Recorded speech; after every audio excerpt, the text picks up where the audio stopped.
I worked 12 years in the ER. Now shut up and let me save him.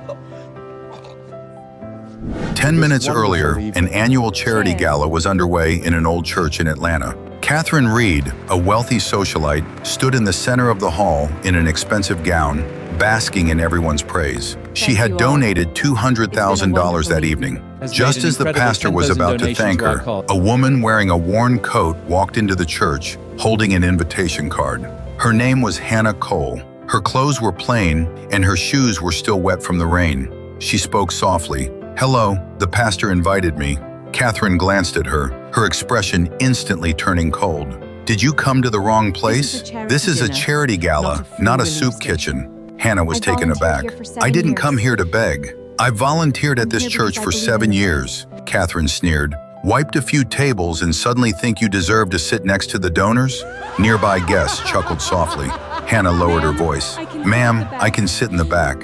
I just want to have a quiet meal." Catherine's tone grew even colder. "People who actually need help line up at the back door. This area is for respectable people." Hannah's eyes welled up, but she simply said, "At the Lord's table, there shouldn't be a distinction between the front door and the back door." Catherine's face darkened. "Don't use the Lord to pressure me.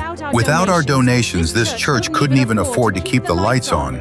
With that, she tossed Hannah's invitation card into the trash. "Please leave." Hannah remained silent for a moment, then turned to go. But just as she reached the doorway, a scream rang out from the hall. Fortunately, Hannah stepped in to administer first aid immediately. Seconds later, Ethan violently coughed up a piece of food and gasped for air. Catherine slumped to the floor, clutching her son's shoulders and trembling as she wept. She looked up at Hannah.